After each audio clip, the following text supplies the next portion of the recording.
Wait for it, and we're live. Hey, all you crazy sci-fi and fantasy fans. It's time for your daily dose of shenanigans over here at the Blasters and Blades podcast.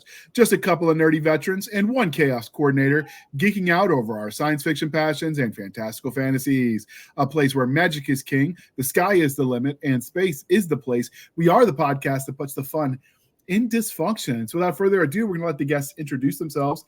We're going to start with returning friend of the show, Mr. David Handley. David, hello. David. Hi, I'm David Handley. I write science fiction and fantasy, well, military sci-fi, and hi. Once again, I'm David Handley. I write sci-fi, military fantasy for Three Ravens Publishing. You can find me at davidwhandley.com. All right, next, because I let the oracle known as Word. I need to refresh my. No, you're good, Dave. I let the oracle known as Word alphabetize everything. So we've got Mr. John Ringo. Can you introduce yourself to our listeners and viewers who might not know who you are? Hi, John Ringo. I write a variety of stuff, mostly science fiction. Most recent stuff is a gaming lit series with Lydia Shearer, which started with Into the Real, and the second book just came out was Through the Storm, and I'm doing my first book in a long time. It's really mine. Was just came out or is about to come out, which is called Beyond the Ranges, and I'm also doing a Substack. Nice. What are you going to be doing on your Substack? Are you going to be putting actual like blog post type deals? No, it's I'm serializing a series, which to try to explain that series is very complicated. So we'll wait. Okay, and last but certainly not least, we've got Mr. William Joseph Roberts. Wait, you want me to introduce myself? I mean, I think everybody knows who I am at this point. Yeah, but you know, what if John's fans don't know who you are yet? That's fair. Okay. So I am William Joseph Roberts, aka Hillbilly. I write sci-fi, fantasy, horror, anything the evil mind squirrels demand of me, and I am the lead publisher at Three Ravens Publishing. And finally, we've got my intrepid co-host finally able to make it back because the work let him free. Ranger Nick, who shoots people and knows things and drinks sometimes coffee, sometimes bourbon. Who knows? We don't judge. Or I merged the two. You know, little power couple going. Bourbon. No, that's a power couple I can get behind. Yeah. All right. In the next part of the introduction, dear listeners, how I found this group of fine gentlemen. We actually rode the same dropship on the assault of Proxima Centauri. It's now declassified, so we can talk about it. And from there, we've just been friends. You know, you kill a few alien bugs together, and it kind of makes you bond. True story. Or I stole it from a movie. Well, who knows? All right. Good bugs are dead, bud. Or you've been playing Helldiver 2. That too. So the first part is out of the way. Now, John, since you're new to the show, we've got to ask you the religion questions. Are you ready for this? Yes. Star Wars, Star Trek, or Firefly? I'm wearing a Blue Sun t-shirt, for God's sakes. I'd say that answers the answer is Firefly, because that is. And please understand, two of those are heretical. They don't really exist as religions. They say that they're religions, but in the field of sci-fi and of science fiction, you can't describe them as religions. They're not the true faith. They're only true faiths. They are the face of the book, and they are Firefly, Babylon 5, and The Expanse. That's it. Those other things, they're heretical. Okay, they should just be tossed to the side and forgotten. All right. And next, because we are polytheistic, Game of Thrones, The Wheel of Time, or Chronicles of Narnia? Sorry, say again. The Wheel of Time, the Game of Thrones, or Chronicles of Narnia? Chronicles of Narnia, maybe, sort of, but I think that you left off the biggest one. I mean, the Catholic world-spanning religion of that particular zone, there is only one, Middle Earth. That's it. All the rest of those are simply derivatives thereof. True, but when we had Lord of the Rings on, everybody only picked that, so we had to like mix it up a little bit just to get some conversations going. Well, in that case, Narnia. Okay. All right. And it's a criminal shame that once you reach adulthood, no one asks you this question. So Stabby suggested we bring it back, and here we are. What is your favorite dinosaur, sir? My favorite dinosaur, probably remains Brontosaurus from when I was a kid. Okay. I was going to go for something really, really interesting, and then I decided that I'd just be honest. Brontosaurus, it was like Brontosaurus was the big dinosaur when I was a kid, way before Jurassic Park or any of that stuff. And then he said, "Oh, there is no Brontosaurus." And then it was like, "Yes, there is a Brontosaurus." No, turns out there is a Brontosaurus, and then there's another kind of saurus that they thought was Brontosaurus. So there still is Brontosaurus. That's it. That's an excellent answer. We will accept it. All right. And because we are civilized human beings here at the Blasters and Blades podcast, we are no longer knuckle-dragging troglodytes. Coffee or tea, and how do you take it? Coffee with cream and sugar. Okay. I Acceptable. drink both, but mostly coffee. That is the right answer. So, all right. So the religion question's out of the way. Uh-oh. I like your cup. For those who recognize it. I need to get a new one. My mug finally died. It started leaking, and I hated wearing my coffee. I wanted to drink my coffee, so I'm on the hunt for a new one. And it can't be Stanley because those are just overdone. So I've got like a dozen of them. So I need the one with the lid so I don't worry about spilling it on my keyboard. That would be bad. So I try to go with the mugs with the lid. Stanleys have lids and optional straw. Optional straw.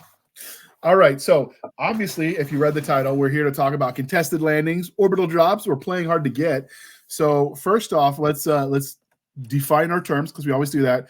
So what do you think qualifies as orbital insertion? Is it anything that breaks space to planet count for you, or does there require something more for it to count as an orbital drop? Well, orbital is a very specific term. It means that you are at a velocity which allows you to assume a stable orbit around a planet. So you can't just say it's like into space because that's suborbital. So if you're like being fired in a rocket from the surface of a planet, and then you come down onto another point on the surface of the planet, and you have not completed an orbit, that's suborbital. So if you're talking about an orbital drop, that's automatically from space at a speed above a certain level. And you're always going to get, one of the things with an orbital drop is you're always going to get plasma mechanics on a planet which has an atmosphere similar to Earth's, or at least has a fairly dense atmosphere.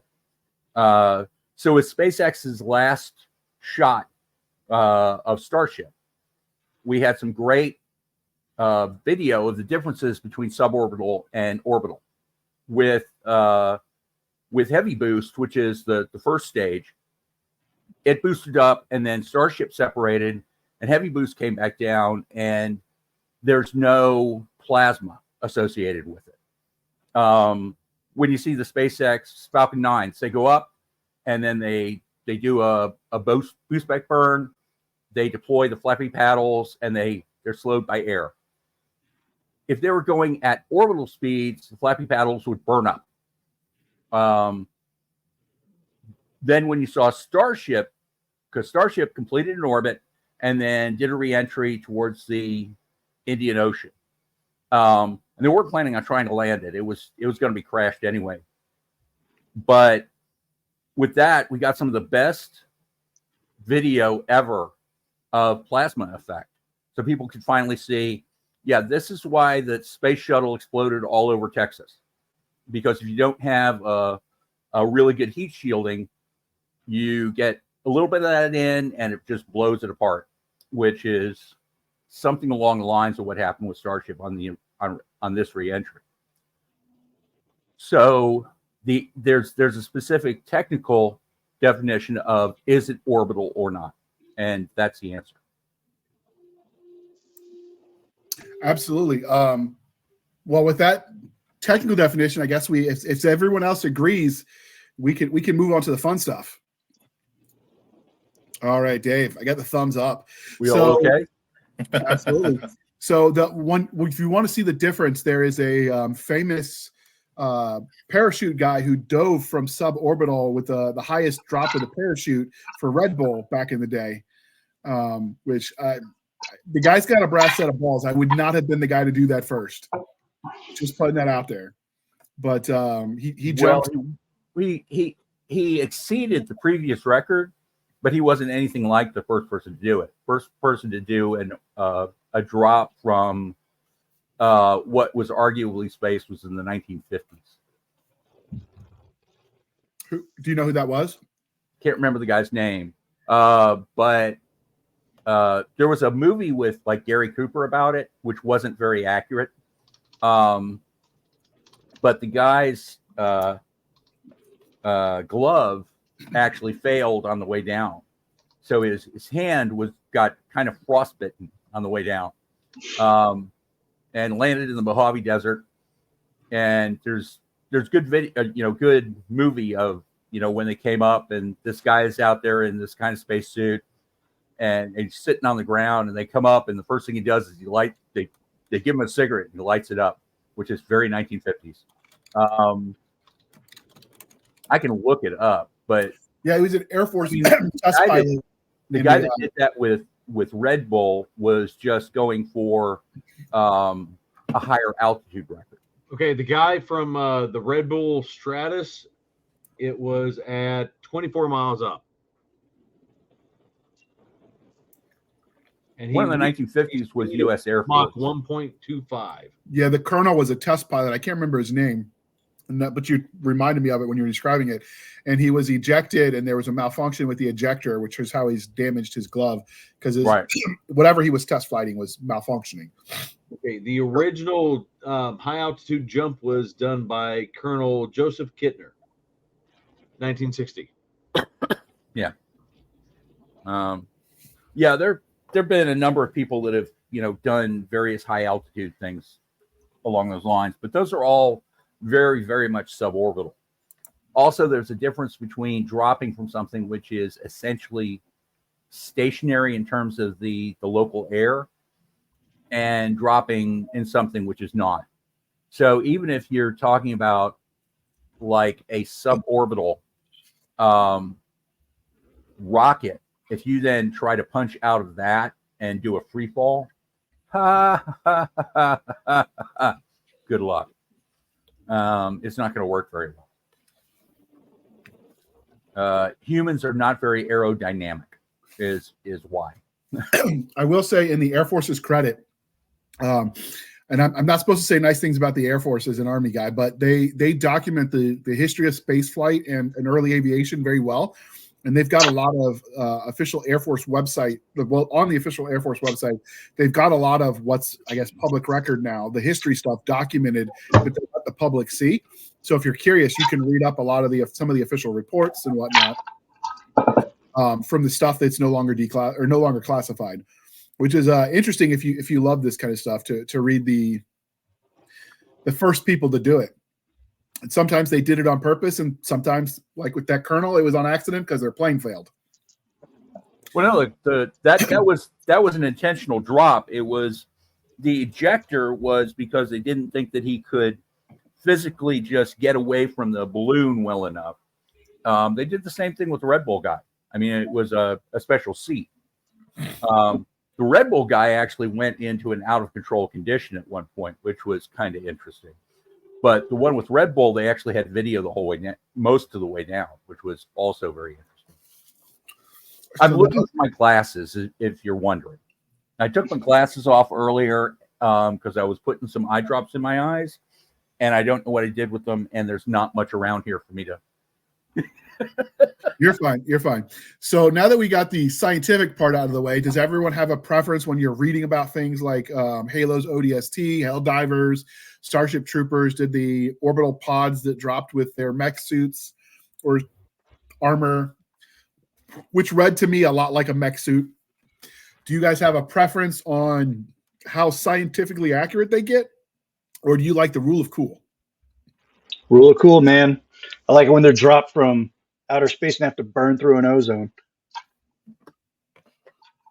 I think that scientifically accurate and rule of cool are essentially identical. I don't think there's a separation there. If we're talking about an orbital drop, have you seen Helldivers? I have. Okay. Now the way that they actually slam into the ground, not very realistic unless they've got incredible inertial damping systems. I mean, really incredible inertial damping systems. But the way they're burning as they're coming down, very much what it would look like, which is cool.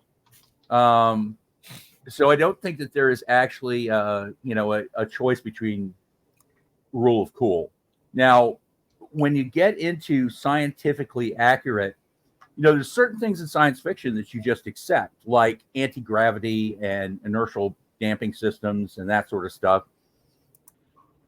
So, what's the definition of scientifically accurate? It depends on the universe. In any reasonable universe, you'd be dealing with something that's a little bit closer to Starship Troopers, where you'd have a ribbon chute and then you'd have a main chute that would slow them down enough that they could then, using their mechs, jump out and land. Because you got to slow down somehow. Well, now, okay, so the ones that are using like retro rockets, vector thrust, things like that, how plausible is that to you versus using chutes? Because I know you used to jump for the 82nd, right? Yeah. Well, I can kind of see the Helldiver ones. I haven't paid that much attention to the mechanics of the ODST. Okay. But the Helldiver ones, they throw out panels at 4 points. And those panels are going to do aerial braking, but the problem is that they're coming in very, very fast. So that much aerial braking isn't going to work. So they're going to have some very, very powerful rockets to slow them down. Okay. And then if it wasn't for the way that they came in and they physically slam into the ground, if they came in more like the ODSTs where they have a rocket and they land, it would be more realistic. The Helldivers ones are cooler than ODSTs. ODST is probably a little closer to accurate, except ODST doesn't have any way that it's actually slowing itself very effectively. They have thrusters that engage at the end. None of them are really super realistic, but they're all cool. Hillbilly Dave, any opinions? Honestly, I prefer accuracy over, just the flash of cinematic. Cinematic is cool, but if it doesn't hold up to the science, I'd prefer it to hold up to science. I'm going to be the only heretic in the group, man. If you can tell me a good story and fool me well enough, like if you can bullshit me well enough that I buy it, I'm down for rule of cool. Like, if I later on find out that it's not accurate, I might be like, well, damn, they got me. Well, but I did a whole book in which the way that they do orbital insertion, I'm not even talking about suborbital, is they actually just strap armored vehicles to a unobtainium magic platform and kick them out of a ship. No. Okay, no. Even with all of the hand wavium that I did in it, no, it's nuts. It wouldn't actually work. But it's very, very cool. I mean, you've got essentially Leopard tanks and M1 Abrams, very, very upgraded with like plasma weapons that are strapped onto essentially the aluminum drop platforms, except of unobtainium. Wait, what series is that? Stabilize themselves to come down, and then there's this unobtainium thing that like just decelerates them as they get close to matter. Which was built into the universe way, way back. What series is that, John? That's actually, I Eye of the Storm, which is in the Post-Lean universe, and ends on a cliffhanger. And I've never gone back to it. That's just evil. How They dare literally you, have just sir? done the drop and are just starting to get into combat, and the book ends. And I've never gone back to the universe. Yeah, it's like, what? And even I read it and I go, what? Where's the rest of the book? And I'm like, I don't know. Do you plan on going back to it? Huh? Do you plan on going back to it? I'd love to. There's 2 more books, and I kind of have some bits for it, but I don't have enough for either one of the books. So that's always my problem. I hit a certain point, it's like I run out of steam. So, okay. Really, I don't have that book on the shelf. Thought I did. Do better, Hillbilly. Do better. I've got a lot of to be read. Shush. I got it somewhere in this house. Do you think the scenes where, I mean, obviously a lot of sci-fi is inspired by World War II massive combat. So like everyone just assumes spaceships are going to be like, you know, fighter jets in space. Do you think when you see that with orbital insertions that you want them to try to be realistic, or do you like the idea of them throwing up a wall of flak and somehow taking out these really essentially a bullet firing down at them? You're really, Anybody besides me? Because I've been doing a lot of talk. I think that you're kind of like, you have to kind of rule some things out, right? Because I mean, we have a modern system on aircraft carriers that'll rip things as small as a seagull out of the sky. So, you know, a couple of Sea Whiz on a freaking back of a tractor trailer, and you're ripping dropship troopers out of the sky before they get close enough to do you any harm. You know, so you have to find a way to either overcome drop that. right on an objective. Yeah, I mean, that's, you know, orbital insertion means objective. Yeah, you can hit the object. You know, you can insert pinpoint accuracy exactly where you want your forces to be. But the guys on the ground have nearly unlimited opportunity to destroy you on your way to the dirt, unless you're moving very fast. And what you're going to drop in mile to 2 miles out, bare minimum, before you even get to the target? Well, I mean, I don't know, man. There's a drops I had where I was 10 miles out and we had to hump in. Still behind enemy lines, but 10 miles out, and then we humped in. Yeah, so, but that's okay. We're talking about super unobtainium, right? And it depends on what universe of super unobtainium we're talking about. But let's take a look at Ukraine. American Air Force pilots, especially American Air Force generals and weenies, look at Ukrainian Air Force as being the nuttiest people in the fucking world, because these guys fly so low that they're Mach plus fighter jets are scraping the tops of buses. And that's not an exaggeration. They literally have like knocked down street signs. They're flying so low, and these guys are going at 500, 600 miles an hour, 2 stories up. And it's like, that's insane. You just don't do that. That's nuts. Speed is armor. In the SEAD, you know, in the anti-aircraft environment that they're in. Because if they go any higher, those Russian S-400s are going to knock them out of the sky. Yeah. So, yeah, one part of me says that any attempt at orbital insertion would automatically just be blown out of the sky. Well, and then people would say, well, they're coming in so fast and they can maneuver. Are we talking about people inside of pods? Do you have an inertial stabilization system? If you don't, they can't maneuver a whole hell of a lot, or they'll be smashed to bits. And then you go through a couple other things, but then you think about, how do you cover the entire world? Right. Okay. So you don't know if they are capable of landing anywhere in the world and becoming a problem, then you don't know where they're going to be landing. And although you've got rockets that can cover a goodly distance, I saw an outlay one time of what Aegis could do. And it was like with Pack 6 and Pack 3, They can cover the entirety of the lower 48 with two ships in the Atlantic, 2 ships in the Pacific, and 1 in the Great Lakes. But those ships only carry so many missiles. If you're talking about divisions of troops being dropped in, plus like in Starship Troopers, where you've got a whole bunch of these pods that don't have guys in it, they might have bombs, but they maneuver in exactly the same way.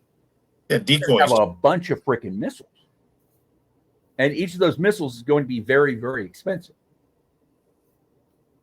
Yeah, that is the problem when you look at it from a real world logistics issue.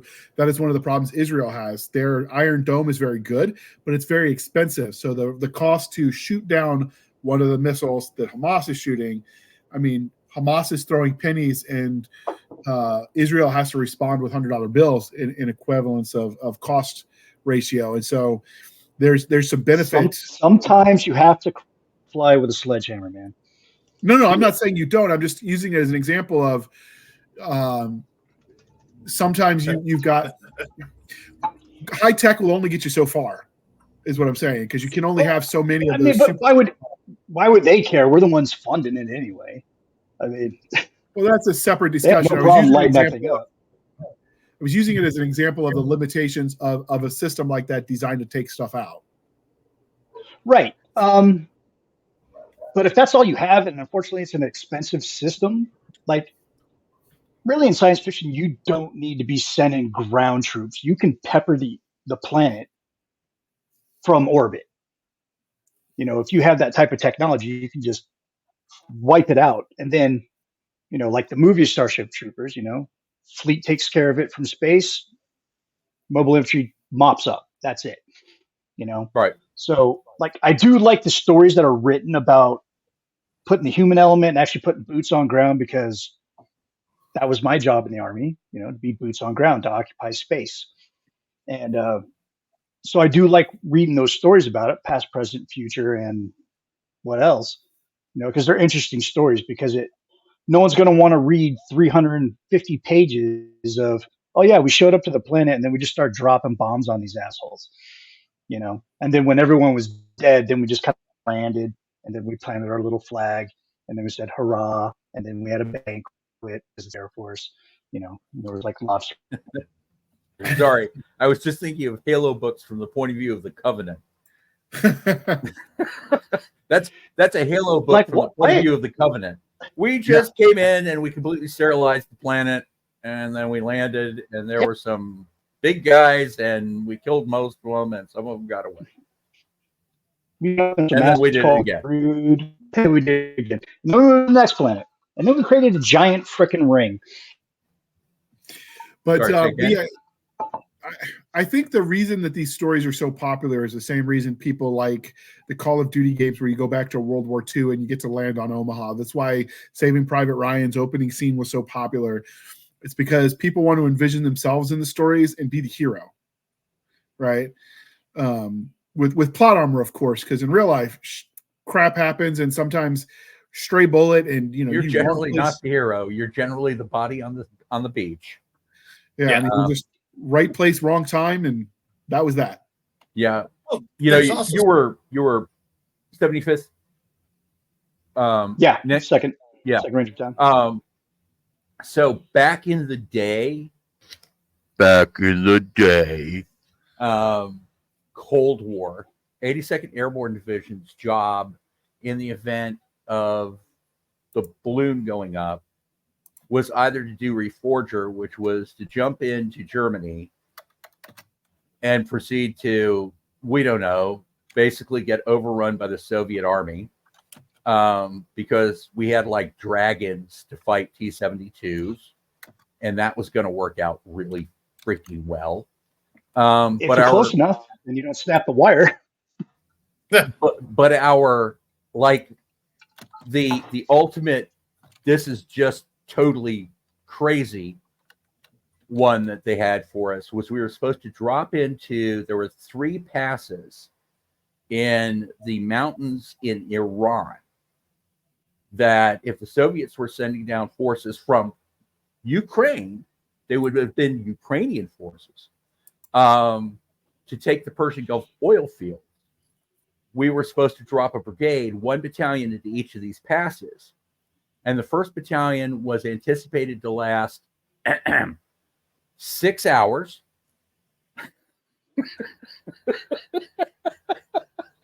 And it was like, you need to hold them for a total of 48 hours, and and then we'll be able to get reinforcements into the Persian Gulf area. And we're like, dude, it's going to take you 6 months to get to the Persian Gulf area in a nuclear war. It isn't going to happen. We're just going to die in Iran. That was in it. a field of glass. In a field of glass. Yeah, that's what they told us. A buddy of mine went to Korea. It was on the parallel, and they were told they were expected to hold the line for 15 minutes to give the time for the people in the rear to mobilize. Now, I don't know if that's still true or not, but in the early aughts, that's what he was told. So, well, yeah, it's, first in is sometimes dangerous. One of the things to think about is, okay, so why would you do an orbital drop at all? Are you trying to take a planet? Like, are you trying to conquer a planet? Well, whether you're trying to conquer a planet or a region or a country, yes, an orbital drop is an instant, you're there. Right, but let's think about the concept of, okay, think about Iraq, right? So we sent an army into Iraq. How well did that work out? It kind of did in the end. They're sort of democratic, mostly. How long did it take? How many troops did we have to send? Okay, so you're doing an orbital drop. You're trying to take over all of them. Huh? Say again? We sent fucking all of them. Everybody went. All the Allied forces, the Australians, British, us, the Belgians, El Salvadorians, Canada. No, Canada yeah, doesn't have they just have lumberjacks with maple leaves. That's an army. They have the best dirt. I love going to their camps. Which is like going off topic, but my favorite story on that, in terms of the coalition, was Mongolia sent a battalion. Wait, really? Yeah. Yeah. We used to be, I don't know what our current status is, but we used to be pretty good allies with Mongolia. But Mongolia sent a battalion. And the commander of it was like, he graduated from Harvard, War College, the whole thing. And so he's up there, he's giving the speech, very happy to help the coalition and establish democracy in Iraq, and he finishes it with, and we really hope that this visit by Mongolian forces to Iraq will be better than the last one.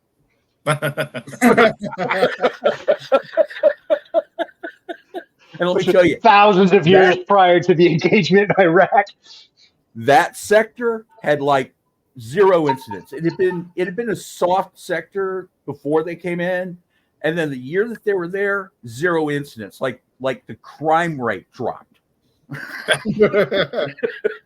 They were eating the beef. Like, oh shit, the Mongolians are here. The barbecue is known. Please don't kill all of us again. All right. Well, since we've got a good lull in the conversation, we're going to pause for a moment and shamelessly shill for the man. Boom. Southside thief Kai Fletcher thought he could go straight until he couldn't. And when his last job goes wrong, he finds himself stowed away in a starship belonging to an alien crime syndicate. Forced into servitude to pay for his passage off-world, Kai makes a deal. He helps them rob the most powerful alien empire in known space, and he gets to go home. Easy peasy. Until it isn't. Planning the heist, Kai discovers the Empire has stolen ancient alien technology that threatens all other sentient species. He's never been a good guy, but even he has limits. Hunted by both the Empire and the Syndicate, he manages to get on the wrong side of everyone in the galaxy who wants the discovery for themselves. Kai just wanted to get back to Chicago, but instead, he's become the galaxy's most wanted with his sci-fi thrill ride from Michael LaVoice and Athon Books. Available at Amazon.com and Audible. So there's one But I problem love- with that story, with the suspension of disbelief. Who the heck is fighting to get back to Chicago? That's what I was about to say, Nobody JR. I It's know. like, how messed up is your universe where Chicago is the place you? Right? I'm gonna have to get on Michael about that because It could be worse. It could be Detroit. Chicago is Actually, I'm what? gonna message him right now. I'm like, dude, Maybe Chicago? you just really wanted a good pizza. Oh, so this is and the what I heard too, deep dish is for the tourists. They have a different style of actual Chicago pizza. That's not a deep dish. Deep dish is apparently for the tourists. good to know. At least that's what I heard. You get Illuminati's deep dish with the chunk of sausage and the chunk of cheese. Oh my dear God, that is one hell of a pizza.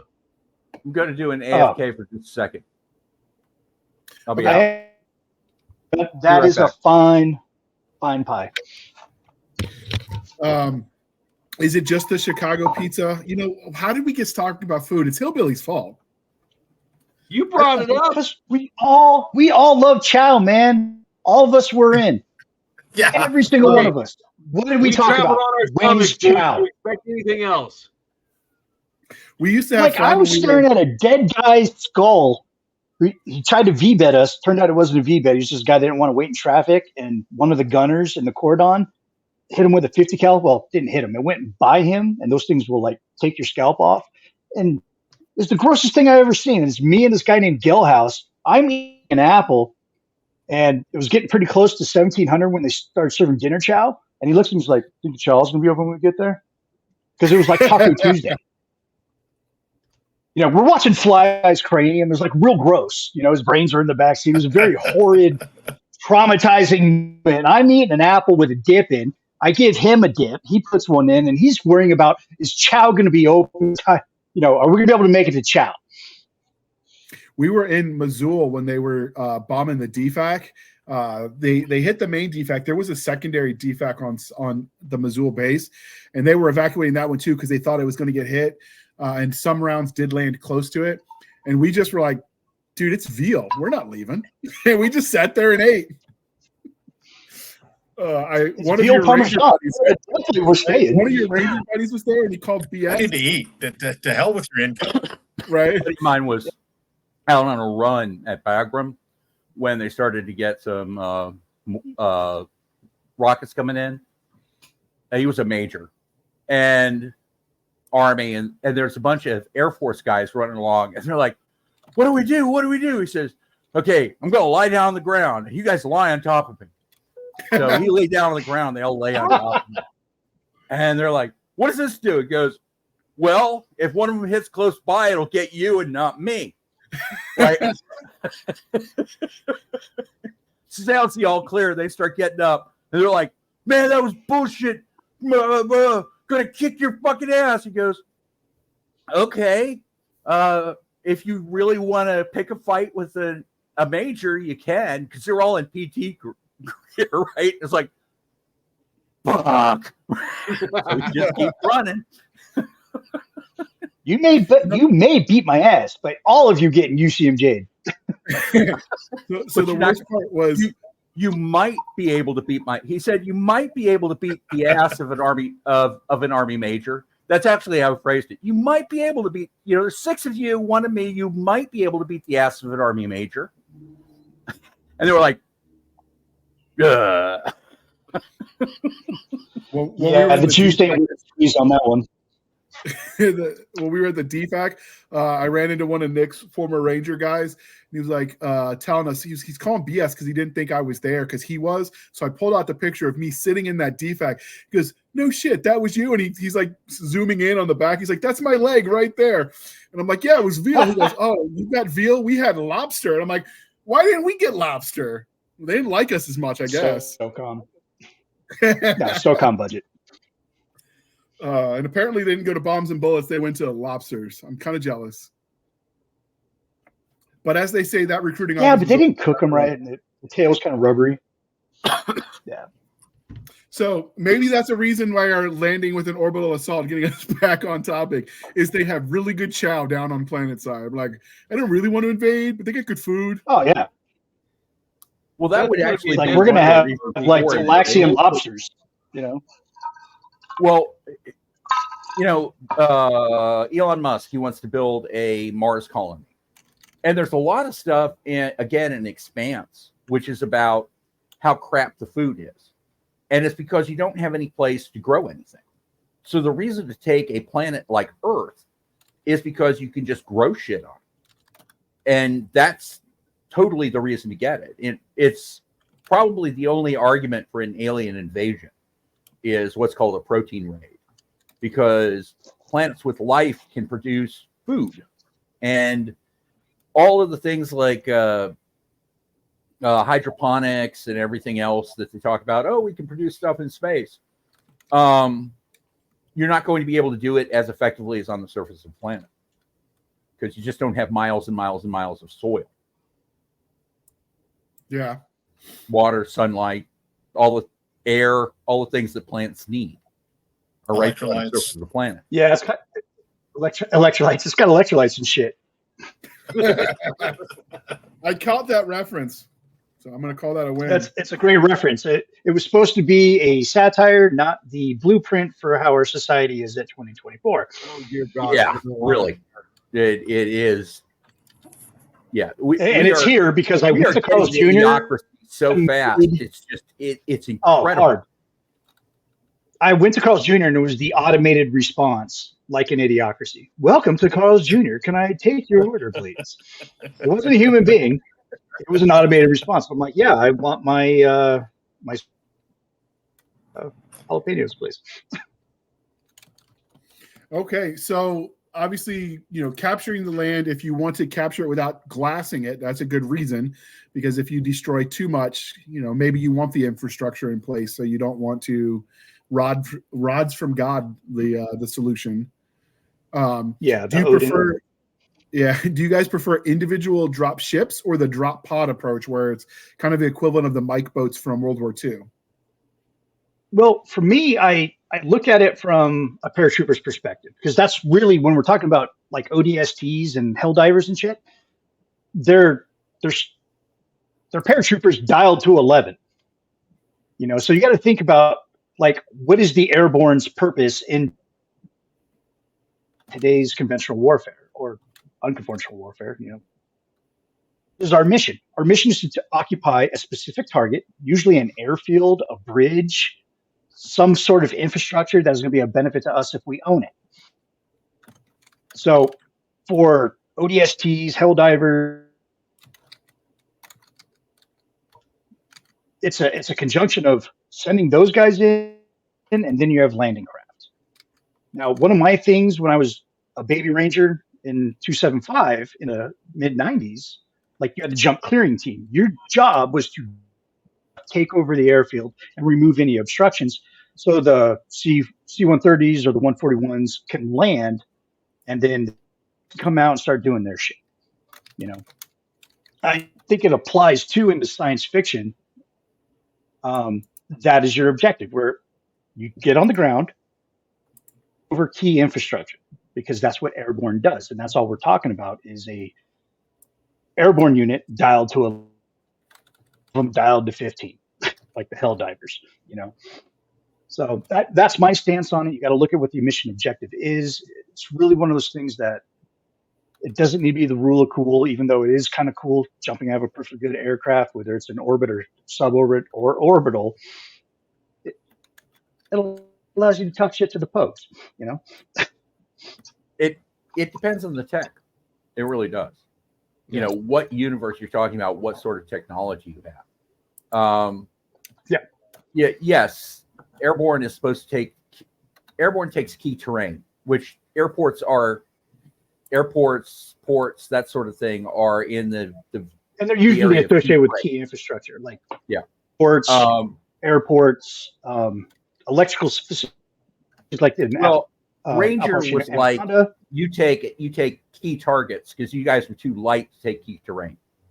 But what you have to think about is the technology. So, for example, you're probably not all familiar with my Troy universe. One of the things about the ships in the Troy universe is that they can generate up to 1,000 gravities. Okay, so something can generate 1,000 gravities. You've got the equivalent of battleships that can land. Okay, so if you've got the equivalent of battleships that can land, it makes more sense to put down a ship that has a whole bunch of troops on it and to have landing craft. Whereas if you have something that doesn't get in and out of orbit particularly well, then it makes more sense to drop individual groups onto, or for example, you take one of David Weather's universes, not Weber, Drake's universe, right, where the ships have to have a cradle that they land on, right? So that's the equivalent that you're talking about of taking an airport. Mm-hmm. And in that case, the special operations drop troopers, their job would be to make sure that the handling system is operable.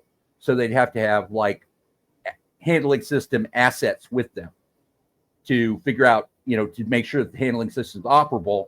And then the ship comes in and the regular military regiment comes out. Well, right. Then you're talking about combat controllers, like, the Air Force dudes getting out there, securing the airfields, making sure everything's good to go for our guys to come in. Well, I think it might be like a both and, right? Like your drop troopers are like the airborne, like the Rangers. They're there for specific objectives, key pieces of infrastructure and terrain.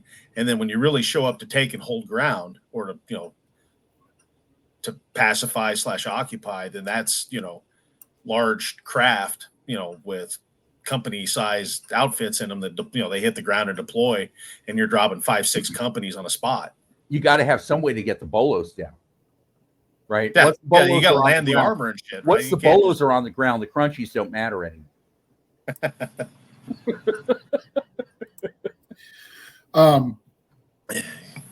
Okay. So do you, this is just mostly a preference. When you read about these kinds of assaults, do you prefer to read it from the point of view of the guy making the drop or the guy repelling the drop? Oh, the making the drop. Absolutely. Yeah. The guy making the drop. Like I just jumped into Rick Partlow's Drop Trooper series, and it's, at least so far, book 1 is entirely from the point of view of a guy that's, joining the Marines to become a drop, he ends up becoming a dropship trooper. And like, that's definitely where it's at, man, for me to read it. Oh yeah. I mean, the whole concept, if I was a billionaire, right, as old as I am, as out of shape as I am, as much as I fucking hated jumping, and I did, I fucking hated jumping. I hated every single jump. And lo and behold, decades later, now that I'm writing science fiction and I'm meeting guys that are like I met a general who was, the assistant division commander for the 82nd Airborne Division. He's got the master blasters and all that. I'm like, man, I hated jumping. And he goes, everybody hates jumping, right? There were like 10% of guys in the airborne that loved it. But if I was a billionaire, I would go to Elon Musk. I would say just once, I'll be dropped, actually freaking orbital, burn in re-entry in a capsule. I got pumped out of it and fucking parachute in just once in my life. Do Starship Troopers just once in my life. But I'm not a billionaire. Yeah, and you would be cool to be on the bounce. I'm just saying. Those suits. I mean, other than, like, I've read it with modern eyes, other than that everything was nuclear based, like, I think he had a good handle on the science that it's lasted so long as far as it goes. Heinlein, I mean. But it makes sense. He designed spacesuits for NASA. He was taking a combination of Marines in World War II, airborne in World War II, and the suits, he said, it was about, okay, so you have a really nuclear battlefield where you're just throwing nukes around like popcorn. How do soldiers survive in that? And they had to have fully contained suits that were everybody's packing tac nukes. Huh? Yeah, I mean they had they had the equivalent of a light anti-tank weapon. They used a Davy Crockett round. Yeah. You know, these guys did not mess around. Oh, tanks? We've got an answer for that. Nuclear weapons. Well, and they did that well in the movie. They showed that multiple times over.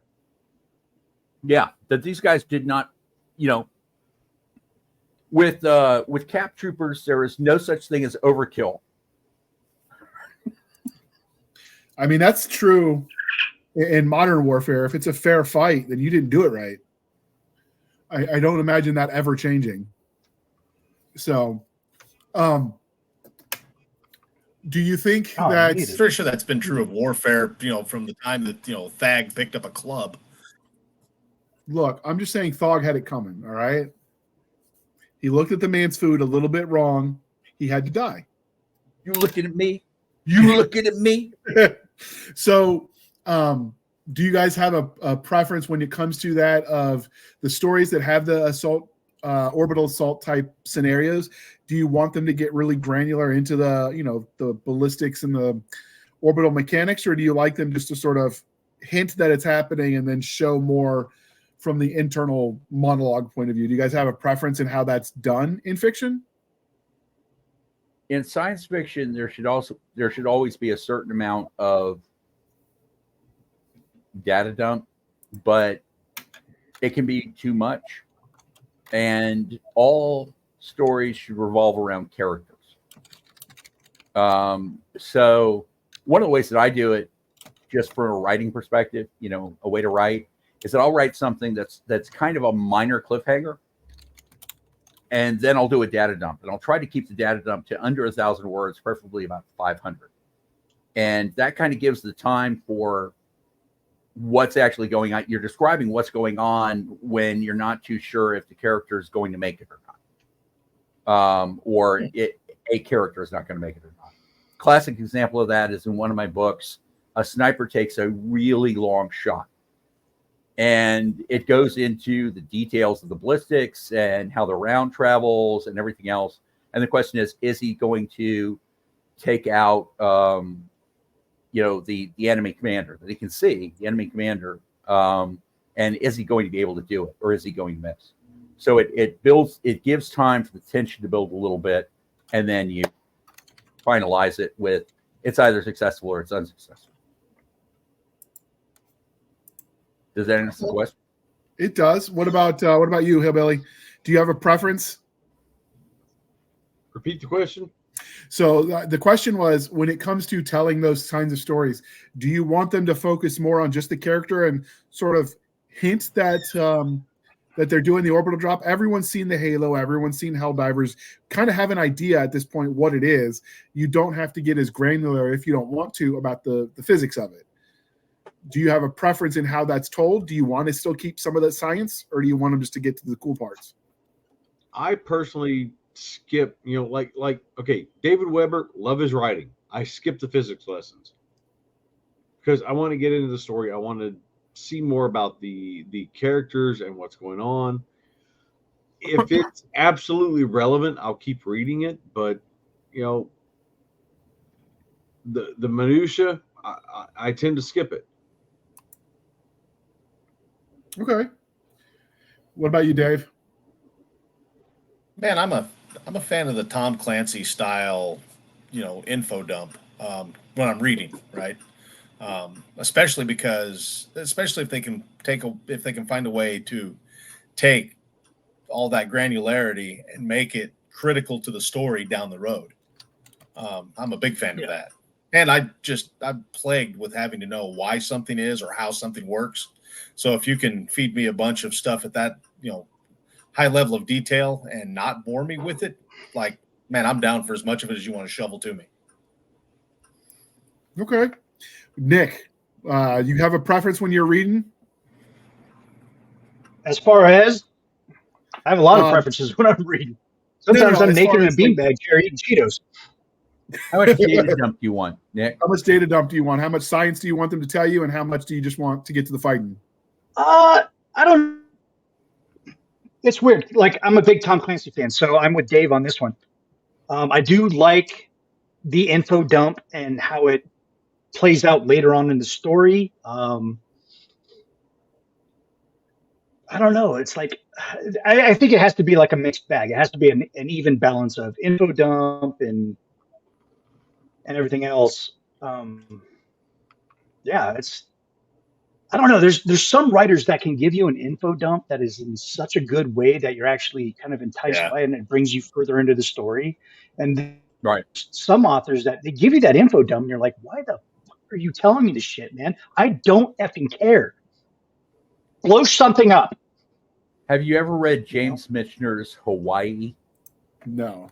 I have Okay. not. But write it down. Um, I'll put it on the list. Like Captain America here. I'll put It's it on not the it's list. not a recommendation. It's not a bad book, okay? But the first 5 chapters of it are a history of Hawaii going back to how it formed from volcanoes. Okay, see, You know, that's and it's information just- I would like to know.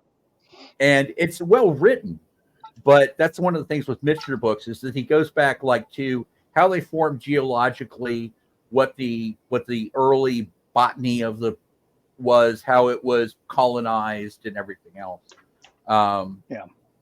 So I was doing some research on a book I'll never write, and I found this island in the French Carolinas in the Pacific.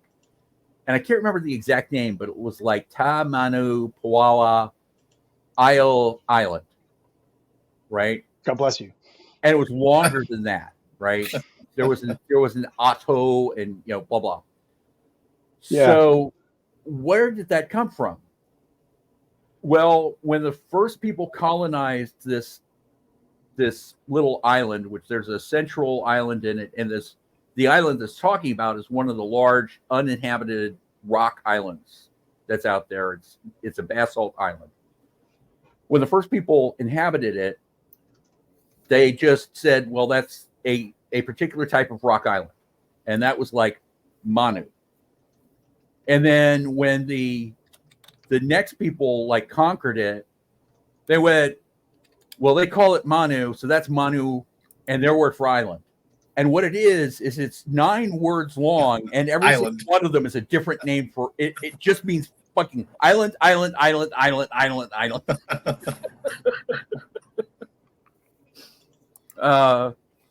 But that's the fun stuff when you hit a rabbit hole. And I actually, the book that I've got coming out this month, Beyond the Ranges, I actually built that into it. So sometimes when you go down those rabbit holes, you run across stuff that you can just throw into a book. Well, I think it all just comes down to like how it fits into the story and how it develops the world. Yeah. So that type of research, I mean, you could plug that into a million different stories that would all be interesting. So I think you should write that book. I know you said it's a book I'm never going to write, but shit, man, give it a crack. Because I think it sounds interesting. You have you created the lore, and then you can move forward with that. What book did you say? Were you talking to me With about? the island, The Volcano Yes. Island, you said, is a book you might not ever write. No, Yeah. I wrote it into a book. It's the book that's coming out.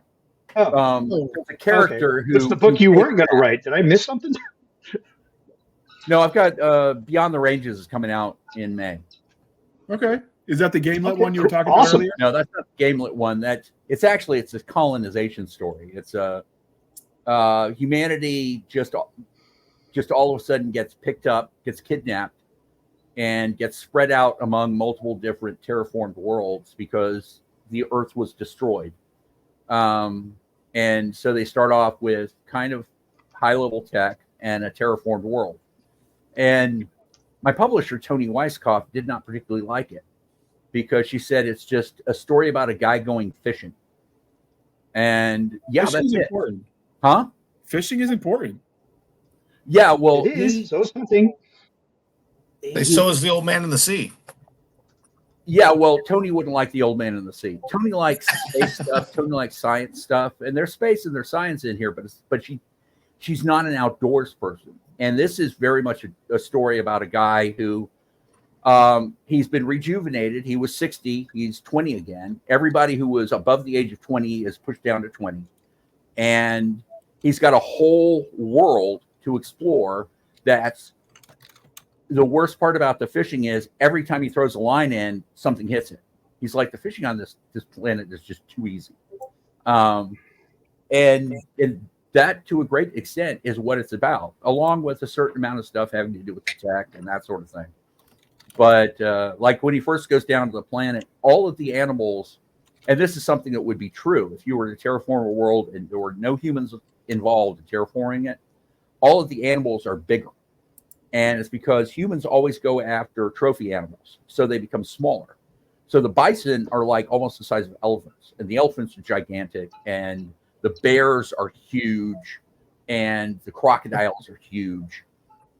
And you get me drunk enough, I'll fight every one of those. he figured out a way to get down there, but the problem is that the biggest thing he's got is a 30-06. Oh, And You do some damage with that, like, though. his whole I thing have is, one. he's like, I need a bigger gun. And every person that he talks to, because this is the conservative planet, and like every American that he's talking to, they're all 2A. And they're all like, you went down there with a 30-06? You need a bigger gun. you need like a 300 Win Mag. What are you doing? Oh yeah, there's all sorts of discussions of large caliber bullets, and you know, A Rapua would be nice. huh? He Say said again? That's just, Well, he was actually in the gun industry. So at a certain point, somebody says, something about a 458 Win Mag, and he's like, the 458 Win Mag, right? And he starts going into like the John Wick connoisseur thing, right? yeah. With nearly the same, Robust, but same strong. impact as the 470 Nitro Express, but a lighter, more gentle recoil. Right? Oh, just give me a 50 cal API. I mean, and he's like, because I'm I want not to cook carrying it a as I Barrett kill it. around this planet. I'm not carrying a Barrett with me around this planet. Forget it. Of course not. They're fucking heavy. I had to carry one up at a grain silo once in Iraq. I hated every rung of that ladder. And then I hated absolutely. my spotter. God, yes. And I hated myself for taking the damn mission. And then I hated the gun. So this isn't Because particularly stripping it down like so. This no, it isn't- is kind of because you have to jump with that shit. Say again? Man, everyone's lagging tonight, and we apologize, dear listener, for putting up with it. Sometimes the internet gods love us, and sometimes, well, not so much. We need to burn some incense to the internet Fios god or something. I don't know. But so just as a reference, because this is one thing I see sci-fi fans get really heated about. So do you have a preference, plasma or ballistics or electromagnetic rounds for your future combat infantry guys? I think all work. I don't get that picky, but some people will argue till the heat death of the universe why one is better than the other. Standard ballistics or electromagnetic. I mean, plasma is just too hard to deal with. Okay. Dave? I've done all of them, but I would I'm say a fan that of all of the above. For most stuff, kinetic. Okay. Nick always likes things that go boom. So do you have a preference? I like kinetic bullets, man. I like gunpowder. Not that I have anything against electromagnetic rounds or plasma, but that shit requires energy. And batteries, as we all know, especially when you need it the most, will go dead on you. You know, the battery will die out on your CCO. The battery will die on your GPS. The battery will die on your electromagnetic weapon, your railgun, or your plasma weapon too. So I guess it's all dependent on how those systems work that don't require a whole lot of energy, and it's something that like is easy to find. But like with a ballistic weapon, bullets, gunpowder, that shit, it rarely fails you. You know, you pull the trigger, the hammer hits the initiator, and like the rest is good to go. You know, but plasma, it's like, oh, I don't have enough energy, and I don't have enough charge. It's like running around with a taser all the time, which I have a taser at work. You know, and batteries just die. They just lose juice. You know. All right. So last question, because I'm running out of ideas because we kind of hit all of them early on, getting all scientific and crap. So do you think the terrain and or the temperature, so like whether it's landing in a rainforest versus a desert versus the mountains, do you think any of that, if we're at the point where we're doing orbital drops, makes much of a difference? My gut says probably not. If you can do an orbital drop, you can compensate for wherever you're landing, but anyone else have strong opinions one way or another? I think it changes how you fight. Yeah. What type of terrain you're in changes how you fight. Example of that in World War II. One of the reasons that Truman became vice president was because he ran an armed forces committee on waste and mismanagement in the Army. And he made a big thing about the fact that he had been a captain of artillery. And the U.S. government had overproduced the 105 millimeter round in comparison to the 155 millimeter round, as proven by what happened in North Africa. So then when they went into Northern Europe, they ran out of 105. And the reason they did was because in North Africa, they were fighting at longer ranges. Everything was open. And they were shooting at each other at longer ranges. And so you could also see stuff further away, so you could bring in 105 on it. When they got into Europe, where they're at closer quarters, they couldn't afford to bring in 105 because it was just too close. And they used a lot more, or pardon me, they couldn't use 155. They used 155 in Africa. When they got into Europe, they were using a lot more 105. So the biome, which is what you were really talking about, changes the way that you fight. And I don't know that it would necessarily hugely change the way that you would do an orbital drop into it, but what you would bring with you would be different. Yeah, that makes sense to me. All right. Well, we had our hour. Unless anyone has anything they want to add to the conversation, we can bring it home and talk about what we're all writing and wrap this puppy up. I know John said he hadn't slept in a couple days because he's been in the dungeon writing. My South American prison cell. Look, you got to be there. At least they give you internet. Oh yeah, I got top quality. I'm not lagging because I've got APB-Fi, which I figure Hillbilly's got that too. And now we got Chickamauga, but it's tied right into EPB. Yeah, so I've got EPB fiber, which is like you can't get below 1 gig. Yeah, nice. That's the lowest they have now is 1 gig, and it goes up to 10, and they're getting ready to go to 20. So I actually have a hamster running on a wheel powering the 2 seashells that connected with string. And that's what Dave has too. And it's not working great, but what are you going to do? It's what we have locally. Yes, it is. I have Starlink. Yeah. So, John, what are you writing now? Or is it you writing a sequel to the one you just finished? I am working on the sequel to Beyond the Ranges, which is colonization story. I briefly touched on that. At the same time, I am also working on the sequel to Through the Storm with Lydia Shearer. And I'm continuing the series, which is the Substack, which it's making it you can't describe it as a single genre. It's a cyberpunk, YA, spy versus spy, super universe.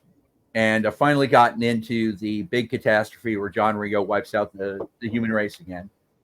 And so that's the Substack. And those are the zombies enough. You killed everybody with the zombies. Yeah, I know. I mean, how many times can I kill off the human race? It's like I don't like people or something. But those are the three main things I'm working on. Also, just had another Black Tide anthology come out last month, I think. Black Tide, that was United We Stand. So after a very, very long hiatus, I have a whole bunch of stuff coming out like within the last 3 months. and I'm working on sequels to it. Nice. That's Classic damn good, man. overachiever. Well, hopefully they were I actually wrote 8 books in the last year. nice. Hopefully they let you out of your jail cell for food and exercise in the yard. And we'll work on that for next time. All right, Dave, what are you working on right now? I'm wrapping up in final edits on book 1 of a 3-book series, collaboration with you, with JR. That's Ghost Ship Derelict. That is far future space marines. These guys are ostensibly showing up to perform a search and rescue operation on a derelict ship. Turns out that they've bitten off a little bit more than they can chew. Wait. Who told you it was only a trilogy? Oh, well, I'm willing to write 30 of the damn things that they sell.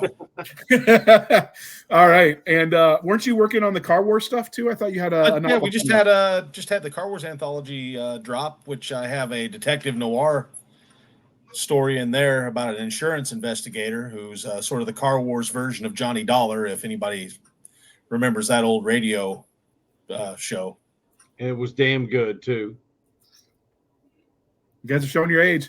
All right. What about you, Hillbilly? What are you working on? I'm working on the first modern Joint Task Force 13 novel, Blacktooth Ren. My goal is to have it out by LibertyCon. Nice. That is ours with the edits as well. So we'll have to have you back for a panel on JTF 13 where we just kind of dig into it because it's interesting concept. Something Nick and Stabby would both dig as well. So, Nick, it's modern military fighting like paranormal stuff on Earth. Not a fantasy genre. Like yeah. It still falls into military fantasy, but yeah. But I mean, tanks versus dragons. Like, how cool is that? Yeah, exactly. Super cool. So, all right, Nick, what are you drawing at the moment? I got inspired by our conversation, so let me just share it with you because that's what I do. Okay. You're starting with. So I was drawing an orbital dude. Yeah. Nice. When that comic goes live, we'll talk about it. Not that Yes, you don't sir. have like hundreds of comics you're trying to get back out. And as Dave said, working on that series with him in edits and then doing the trilogy with James. I'm on the second book. And I realized that as I was writing yesterday, I guess, how much I relied on James to be the knowledge of all things fantastical and historical when it comes to the Egyptians. So I'm like, crap, I can't just call him anymore. So I've had to actually dive into research and reading up about like cultural stuff and dragging out my gods and demigods manual because it has the Egyptian pantheon in it. So if someone already did the work, like why work extra? So I'm working on those two at the same time. And man, there's danger in research because I like it so much that I could get sucked in and you won't see me for a decade. And, I just like covered in ink in a library. Yeah. So, all right, with that out of the way, we're going to go round robin. Starting with you, Hillbilly. How can they find you on the wild interwebs? Look for me at williamjosephroberts.com or 3ravenspublishing.com. I am pretty much on every social media page that you can look up. All right, that makes it easy. You're a digital strumpet, and we will take it. Are you kidding me? I was trying to be family friendly, but I guess, Whore. I love it. What about you, Dave? Where can they find you on the wild interwebs?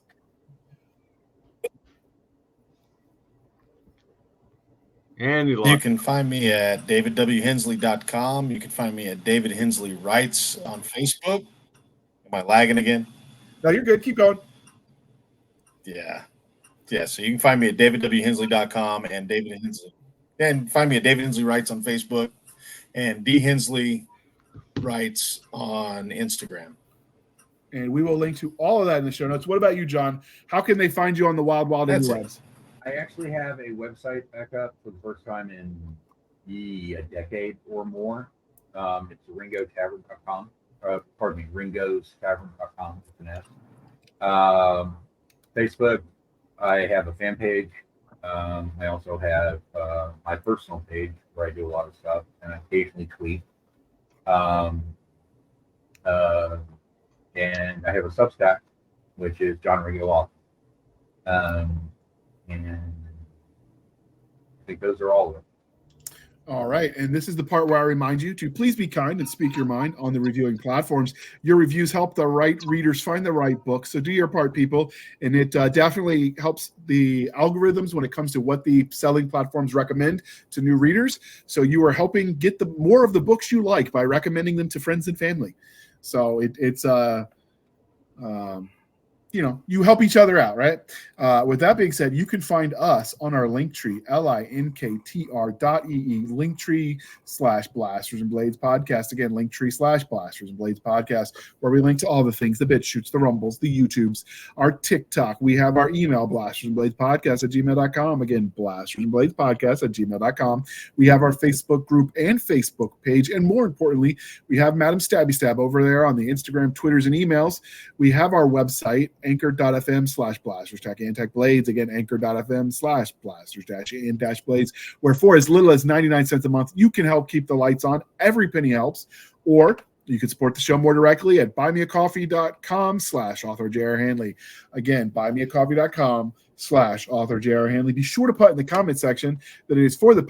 I promise I will keep my co-hosts duly caffeinated. They will drink some of that coffee brand coffee.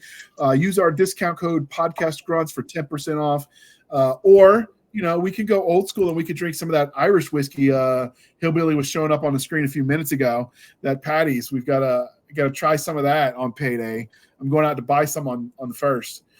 So either way, thank you for spending some of your precious time with us. For my crazy co-host, I am J.R. Handley, and this was the Blasters and Blades podcast. We'll be back next week at the same time, where we'll indulge our love of nerd culture, cheesy jokes, and all things that go boom. Thank you, each and every one of you, for coming on the show tonight. This was a lot of fun. Hopefully next time the internet will be more cooperative. Dave, don't forget to sacrifice a goat or something next time. I think that will help. So with that, we are out. Small child, perhaps. I don't know. Whatever.